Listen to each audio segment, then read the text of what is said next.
Good morning, class. Welcome to the online classes for physics of class 12. In the previous classes, we have started the chapter that is magnetism and the matter, and we have seen the different topics, that is what is magnet, what are the magnetic materials, and what are the properties of the magnet, what is bar magnet, and the parameters like what is dipole magnet, what is equatorial position, and what the equatorial line is, and what is the axial line is. And we have seen the two derivations, that is at any point if you have to find out the magnetic field due to that magnet at the equatorial line or at the axial position also. So here we are going to see about the torque, right? And this one we have discussed earlier also, but again you can see that what the torque on a magnetic dipole. We know that what is magnetic dipole is that if we take a magnet, then it have the two poles. That is, if the two poles of a magnet, different poles, are just placed with some distance between them, that is the distance be 12. So if the two poles are kept at a distance, then it is said to be the dipole, because they are of a different poles. That is, two poles are of different, that is north pole and the south pole. So we are taking this torque on a magnetic dipole in a magnetic field. So we are just assuming that a magnet ns of length 2L to be placed in a magnetic field, that is B. And you can see here the lines, that is magnetic field, are the straight lines in the diagram A you can see. And what the straight lines of the magnetic field is showing, that it is a uniform magnetic field. So now pole strength, that is the poles N and S, will be having the strength as Qm. So either of the pole you can take. So this Qm due to the north pole and Qm of the south pole. So there will be a force experienced on both the poles, but in the opposite direction. Will be having an equal magnitude, but will be in the opposite direction. So the force acting on both will be of equal magnitude, but in the opposite direction. So what this force will be doing, we know that the force, magnetic field and the magnetic moment, because it is a pole strength. So the charge, you can say charge also. By using the Fleming's right hand rule or the left hand rule, we know that the magnetic field, current and the force, they act in the perpendicular direction with each other. So here also they will be in the three different directions. So the pole, magnetic pole is given in the upward direction. See, Qm is already given that both are in the pole strength are in the different directions, and the magnetic field in the uniform magnet with straight line is given. So the force acting on it will be given by the thumb, you can say.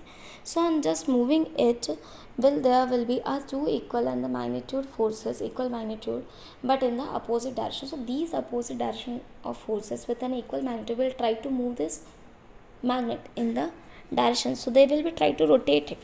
So there will be a two couple of forces acting on this dipole moment. So this moment of the couples of forces on that magnet Ns with the length 2L is given as the torque. So torque can be defined as a couple of forces acting on the magnet in the uniform magnetic field.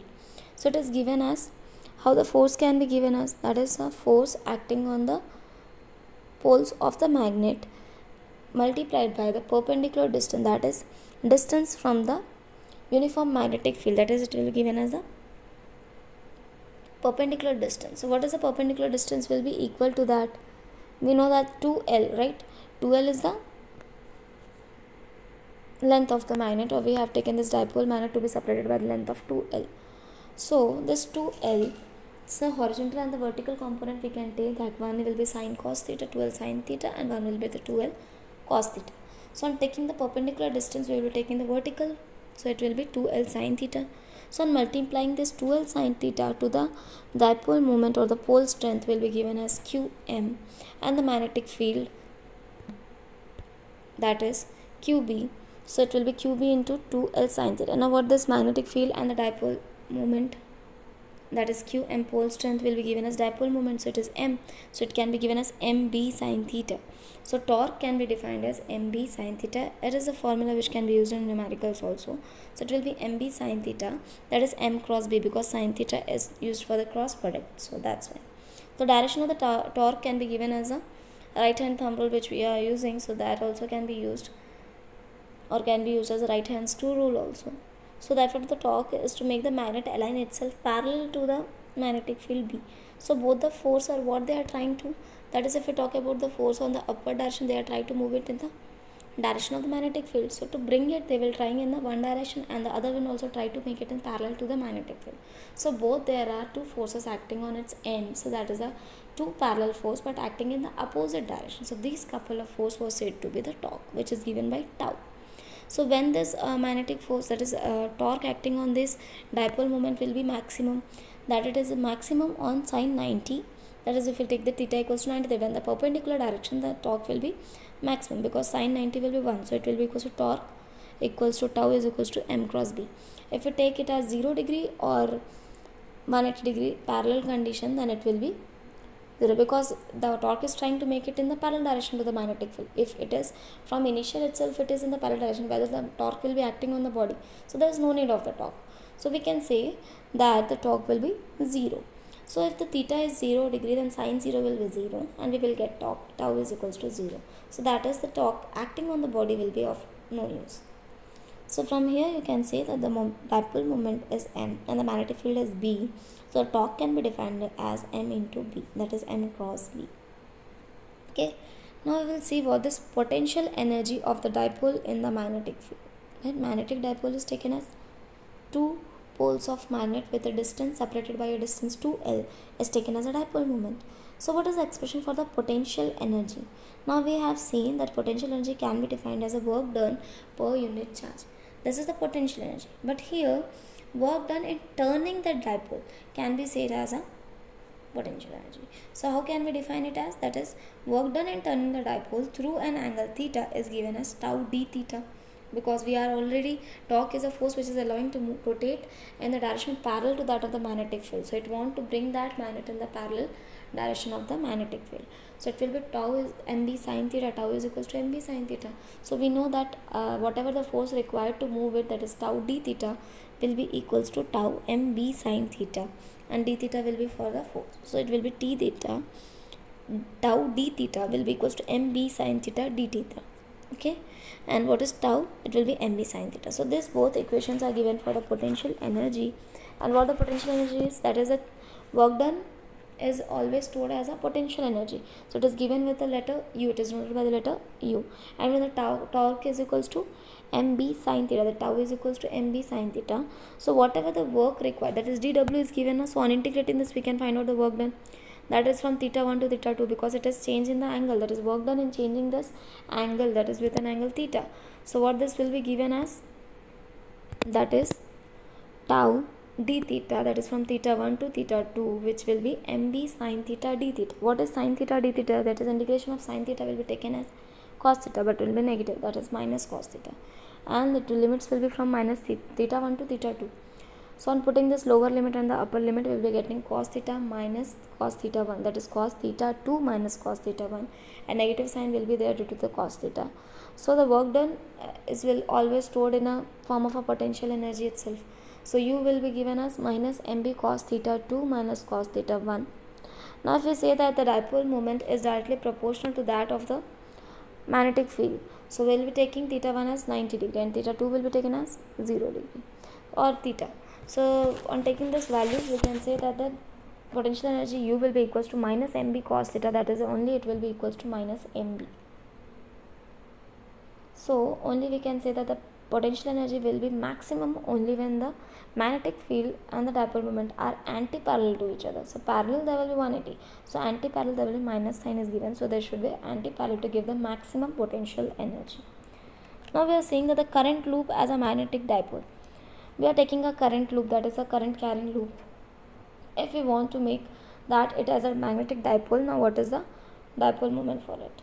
We know that the magnetic field on any current carrying loop by the Biot-Savart law, which we have used in the magnetism chapter, that is before this moving charges and the magnetism, that is dB was equals to mu naught upon 4 pi and ideal sin theta upon r square. So from there we can find out that for the center of the current carrying loop, we have not neglected that the cos theta was cancel each other on the opposite direction and the sin theta was given as a angle. So from there we have find that mu naught upon 2r cube ia square, where ia is the current, a is the area. So area of the loop can be said as small a, that is the length or the radius of that loop. For area it will be pi a square. So pi a square together can be given as capital A. So 2IA will come because it is pi a square, and for that pi we have written in the downward direction, that is in the denominator, and 4 is given, so the 2 will go up. So 2IA upon R cube. This will be the relation for the, or the formula for the magnetic field of the current carrying loop with the radius A. Okay, so now if we take out the electric field of the dipole at an axial point, we know that is given as 2p upon r cube. This was taken in the electrostatic chapter also, that is 2p upon r cube for the axial position. So dipole moment of the electric dipole will be given as that, on equating both the equations we will be getting that m is equals to ia, that is on taking the dipole moment we will be getting m is equals to ia, that is dipole moment depends only on the current loop turns, that is n. If the number of turns are taken n, then it will depend on the current loop's turns, it will depend on the value of the current flowing through it, and the loop area, that is capital A. If small a is the radius, then pi a square was taken as the area, that is capital A. So small m, that dipole moment can be given as ia, the product of the current flowing through the loop of the wire and the area of that circular loop. Okay, this is what the dipole moment is given by. So remember that the magnetic dipole moment, so SI unit will be m meter square. Okay, that is current, and the area will be given by meter square, so it will be m meter square. Now these are the some relations that we have taken in the electrostatic as well as the magnetism. Free space constant, in that we have seen in the Coulomb's law that is force is directly proportional to the product of either charges and the inversely proportional distance between them. So it was taken q1 q2 upon r square k, and that k was magnetic permittivity, normal permittivity, and for the magnetism we have seen that k as a magnetic permeability, that is mu naught upon 4 pi was taken. So mu naught was equals to 4 pi into 10 to the power minus 7 itself, so we are taking mu naught. So what the free space constant was given by, that is 1 by epsilon, that permittivity, and mu naught, that is permeability. Okay, and we have seen the relationship between this also, right? C, that is speed of the light, was given as c, so c was equals to under root mu naught into epsilon. Dipole moment, that is the two charges separated with some distance. In the electrostatic it was taken as current moment, it was taken as p, and now here the magnetic dipoles are taken, so the dipole moment is given by small m. Axial and the equatorial field for both we have seen. For the electrostatic was 2p upon r cube, and for magnetism it is 2m upon r cube, and equatorial it was p upon r cube itself, but it will be minus. So here also m upon r cube, but it will be negative. So in the equatorial position, both the electrostatics and the magnetism both will have the negative direction, that is the negative sign will be taken. And for the torque, we know that the in the dipole moment of the electric charges, it was that the product of the charges and the electric field acting on it, and here the magnetic dipoles and the magnetic field acting on it, that is m cross b and p cross a. So potential energy in that it was pe sin theta, and here it will be mb sin theta, so it is given as pe and mb. Okay, so now here we will see the magnetic dipole moment of a revolving electron. We know that the electron used to rotate, spinning is also there, and also it revolves around the nucleus also. So that consider that the electron is revolving around the nucleus, but in the anti-clockwise direction. So okay, that it is moving with the anti-clockwise direction. So orbital magnetic moment will be given as that. We know that the current, that is charge per unit time, right? Charge per unit time. So from there we can write that the E upon T. So charge is given as E and time period is taken as T. Now what is time? That is total time period taken by the body. So what will total time period? We know that T is equals to 1 by nu, right? And 1 by nu it will be omega. We know that omega is equals to 2 pi by T, and 2 pi nu it is given as, so it will be 1 upon 2 pi nu.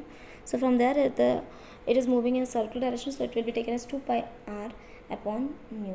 So E upon 2 pi r upon nu, it will be given as E nu upon 2 pi r.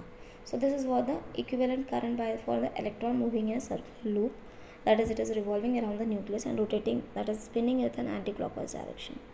So the orbital magnetic moment, that is magnetic moment due to the orbital motion of the electron, it will be IA, because the orbital magnetic moment was given as I into A, right? Magnetic moment is given as product of current and the area, so it is I into A. So area, it is moving in a circular direction, that is revolving around the nucleus, so it will be taken as pi r square. So E nu upon 2 pi r was the value for the current of that charge, so it was 2 pi r and pi r square, they will cancel each other, that is 2 will be remaining. So it is E nu r upon 2, which is the dipole or the orbital magnetic moment of the electron. Okay. Similarly, see in the number that the negative charge of the electron is revolving anti-clockwise. So they associate the current in the clockwise direction. Okay. So from here, L can be given as angular momentum. We know that is L, which is given as P cross R, that is P into R, that is momentum into the distance between them, that is the radius. So it is moving in the revolution in the circular motion, so it will be taken as the radius, that is R. So mvr is given for the angular momentum. So on dividing this both equation, we get the ratio for it, that is angular momentum and the orbital magnetic moment. So on dividing both, that is mu L upon L, it is given as E nu R upon 2 upon mvr, that is the magnetic moment of the electron, and nu R. So it will be E, that is electron charge, upon 2m, that is the dipole moment of the charge. So mu L, that is the magnetic moment, and this ratio, that is mu L upon L, that is angular momentum and the orbital magnetic moment together, if we write it, then the ratio of this constant is said to be the gyromagnetic ratio, which is given as 8.8 into 10 to the power 10 coulomb per kg. Okay, so unit is coulomb per kg. So from taking out the value for the angular momentum and the orbital momentum, it is taken as mu L is equals to E upon 2me into L. So Bohr's quantization is also taken. You can read this in the chemistry also, that the formula for the Bohr's quantization was given as mu is equals to NEH upon 4 pi me for the nth orbit, right? For the hydrogen atom, the Bohr's quantization was taken for the nth orbit, that is mu EH upon 4 pi me, and for the n it changes for the integers, that is the value of the orbit, that is n equals to 1, 2, 3, we used to take it. So Bohr magneton, he defined the magnetic moment associated with the electron due to its orbital motion. In the first orbit of the hydrogen atom, it will be n is equals to 1, right? So from here we have find out the value for the angular momentum. Okay. So this were the formulas which we have learned in the topics, that is the couple of forces acting on the magnet or the dipole to make it parallel to the magnetic field. So it was torque tau, that is given by md sin theta, that is m cross b. We have seen the potential energy that is work done in turning the dipole towards the parallel to the magnetic field B. It is given as minus mb cos theta, and m is perpendicular, that is theta is equals to 90 degrees, and the potential energy will be 0. And if it is anti-parallel, then it is maximum potential energy will be needed to bring it in the parallel direction to the magnetic field. Similarly, we have seen the magnetic moment of a current loop, that is current loop. So a magnetic moment will be given as small m is equals to number of turns and the current and the area of that loop. And we have seen the Bohr magneton also, that is for the first orbit of the hydrogen, it was given as Bohr magneton, and the orbital magnet and the angular momentum, angular magneton together, if we take it, that angular momentum, that is P cross R, and the orbital magnetic moment, that is mu L. So together we have seen that the ratio of the both was given as the gyro constant. So this were the topics which we have learned here. So in the next class we will see the more topics. If you want to see the numerical, here you can see that is magnetized needle of a magnetic moment. Here magnetic moment is given, that is small m value is given, is placed at 30 degree with the direction of the uniform magnetic field. So 30 degree, that is theta is given as 30 degree. So mb sin theta, so sin 30 will be given as 1 by 2. So 2 and 4.2 will cancel each other, that is 2.4 will be there, and 2.4 into 3 it will be 7.2, and minus 2 minus 2 10 to the power minus 4. So it is taken as 10 to the power minus 4. So torque is a kind of force to rotate our dipole to make it parallel to the magnetic field, so that is equal to that of the energy, right, or force. So it is equal to the joule. So work done required to move a dipole to the parallel to the magnetic field. Similarly, the next question, that is short bar magnet placed with its axis at 30 degree here to a uniform magnetic field 0.2 Tesla. Tesla is given, so it is the value for the B. Experience a torque of 0.06 Newton meter. The tau is also given. So we have to find out magnetic moment, and m is given as torque. Tau is equals to mb sin theta. So m will be equal to tau upon b sin theta. So sin 30 and b value is 0.2 Tesla, and tau is given as 0.06 Newton meter. So on taking this, we will get the magnetic moment, and what is the unit of magnetic moment? That Ia was given, so it is the ammeter and the meter square. Similarly, the second question, or find out what orientation of the magnet correspond to its stable equilibrium in the magnetic field. So we have to find out the equilibrium condition. So we have to find out what the potential energy required to move that magnetic dipole. So which is given as U is equals to minus mb cos theta. So cos theta is 0 degree or the 1, that is 0 degree will be 1, cos 0 equals to 1. So the cos theta will be 1, so it is equals to minus mb. So minus mb shows that it is in the parallel direction to the magnetic field. So what it is asked that find out what orientation of the magnet corresponds its stable equilibrium in the magnetic field. When it is stable equilibrium, we know that it is trying to make it, that is work done required to move that dipole in the parallel to the magnetic field. So whenever it is in the parallel direction, there will be no, that is stable equilibrium. So the magnetic field will be stable. So we can say that the parallel to the magnetic field, then the charge or the magnet corresponds to its stable equilibrium. So that is theta is equals to 0 degree. Right. Now the C, that is an iron bar. The magnetic moment of an atom is given. So a small m value is given. What will the magnetic moment of the bar in the state of the magnetic saturation? So magnetic saturation is given as that m is equals to Ia. But we don't have the value, so we have to find out the value. So now that is mass of iron bar is given, that is 5 centimeter into 1 centimeter to 1 centimeter, that is volume. So volume can be find from there as 5 centimeter cube. Similarly, density is given in the question, that is 7.8 gram per centimeter cube. So from there we can find out the value of volume into density. This mass of iron can be found, and the number of the atoms for the iron is taken as that of the Avogadro number, that is 6.02 10 to the power 23. And here we have seen that 39 grams of mass is used. So given mass upon molecular mass, that is given weight upon molecular weight, that is 39 upon 56, and the number of atom will be 39 upon 56, and if you multiply it to Avogadro number, we can find out the number of the atoms in the iron atom. So magnetic moment is given, already given, at 1.8 into 10 to the power minus 23. So the iron bar will be given as the number of the atoms present in it and the multiplied to that of the magnetic moment of it. So it is given as 1.8 into 10 to the power 23 into number of the atoms. And the next question was, what torque will have to apply to keep the bar perpendicular to an external? So perpendicular, that is sin 90, it will be 1. So the tau will be equals to only the magnetic moment and the magnetic field, that is m into b. So m is given here, that is 1.8 into 10 to the power minus 3, which was multiplied to its 4.19 into 10 to the power 23, which is given as 7.54. So the magnetic moment will be taken as 7.54, and the magnetic field, that is given as 15,000 into 10 to the power minus 4. Okay, that is 15,000 into 10 to the power minus 4, because 15,000 Gauss was given. So changing it into Tesla, we will be multiplying into 10 to the power minus 4. So on multiplying this, we get 11.3 Newton meter, because it is the torque, which is magnetic moment into the magnetic field. So it is taken as Newton meter. So this is the required torque to move a body in the external magnetic field of 15,000 Gauss. So this is the kind of numericals and the topics which I have covered in the magnetism and the matter. Okay, so thank you class.